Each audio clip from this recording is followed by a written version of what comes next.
You either die a hero or you live long enough to see yourself exclusively on Spotify. And I just want to say that I didn't leave Joe Rogan. Joe Rogan left me. Because before the dark times, before the Spotify experience, good old Joe Rogan taught me that if you do DMT, eat elk and watch chimp documentaries, you live to be 100. But unfortunately, those days are long gone because when Joe makes a joke, Spotify goes woke and we all wait for them to go broke. And if Joe Rogan wants to redeem himself, he should lead by example by drinking a COVID patient spit. That would be an appropriate redemption arc that I would accept. Anyway, look, I'm going to defend Joe Rogan in a minute. But with all the censorship and ham-fisted oppressive measures coordinated all across the world, one might need a single brain cell to start questioning the narrative. Hit the subscribe button because Spotify, YouTube, Twitter and all the other Chinese-controlled media tell the rest of us we are the Borg, prepared to be assimilated, resistance is futile, to fight back against that bullshit. Like the video and subscribe. We are only a couple of hundred away from 60,000 now with Joe Rogan's Spotify experience. He didn't just delete over 50 videos from his back catalog. No, he deleted every conversation viewers had in the video comment section, and that says it all really. Joe Rogan is all about Joe Rogan. He reminds me a lot of Howard Stern in that respect. Because remember when Howard Stern was the king of all media at one point? And now no one even cares about that wig-wearing pelican anymore. But the moral of the story is that a golden muzzle is still a muzzle. As soon as Joe takes his muzzle off, I'll start listening again. Because there is still over 40 episodes of the Joe Rogan Experience that never made it over to Spotify, and they're not even on YouTube either. I mean, at least Filthy Frank left his masterpieces on YouTube, but with Joe Rogan they magically disappeared. And by the way, that's a communist magic starter kit consisting of the report button and the delete all button. You know, I feel like 10 years from now, Joe Rogan will appear on some new podcast talking about how, yeah, I purposely ruined my show because they gave me $100 million. Joe Rogan is like, I have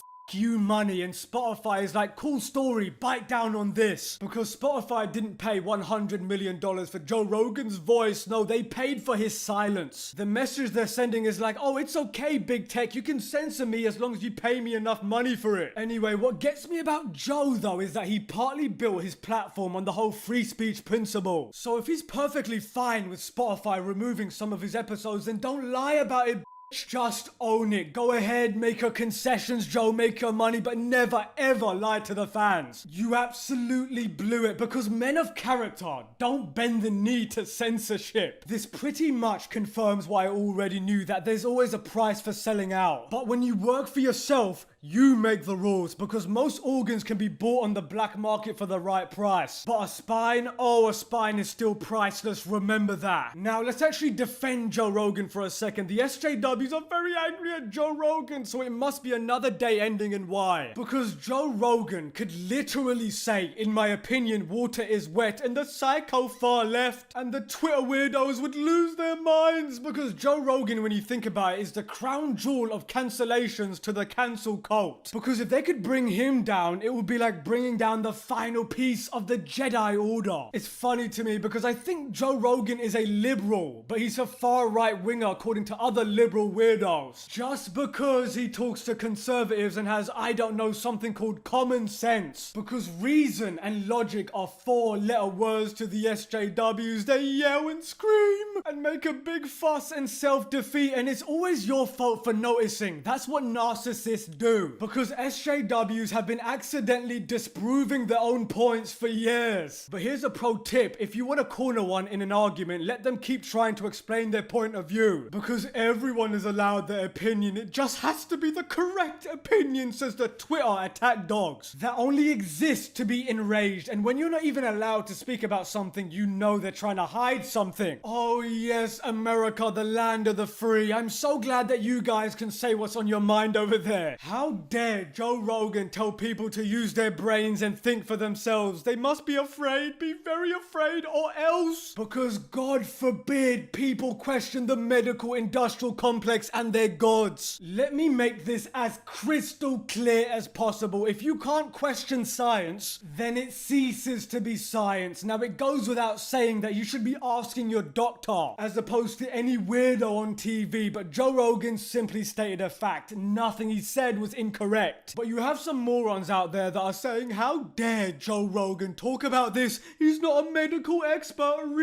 And my response to that would be Joe Rogan's opinion on the vaccine is no different than any Hollywood celebrity's opinion on social issues. Neither know what the hell they're talking about. But there's no consistency with these idiots. They're quick to dismiss someone's opinion who isn't a doctor, but yet they never call out Bill Gates for constantly spewing his verbal diarrhea disguised as giving medical advice. Anyway, look, Joe Rogan already stated this opinion on a podcast months ago. This isn't news, but they're just trying to cancel him again. Now, let's play the clip of Joe Rogan for anyone without context. Roll it. I think you should get vaccinated if you're vulnerable. I think you should get vaccinated if you feel like my parents are vaccinated. I've encouraged a lot of people to get, and people say, do you think it's safe to get vaccinated? I've said, yeah, I think for the most part it's safe to get vaccinated. I do. But if you're like 21 years old and you say to me, should I get vaccinated? I go, no. Yeah. Are you healthy? Are you a healthy person? Like, look, don't do anything stupid, but you should take care of yourself. You should, if you're a healthy person and you're exercising all the time and you're young and you're eating well, and like, I don't think you need to worry about this. Yeah, I tend to agree with you. But there's a lot of jobs that will tell you you need to have this. Well, that's what's starting to happen now. People are worried about them doing it for their children. And we talked about this earlier. Yeah. There's that you might have to have your children vaccinated. And, you know, I can tell you as someone who's both my children got the virus, it was nothing. I mean, I hate to say that. If someone's children died from this, I'm very sorry that happened. I'm not in any way diminishing that, but I'm saying the personal experience that my children had with COVID was nothing. One of the kids had a headache. The other one didn't feel good for a couple days.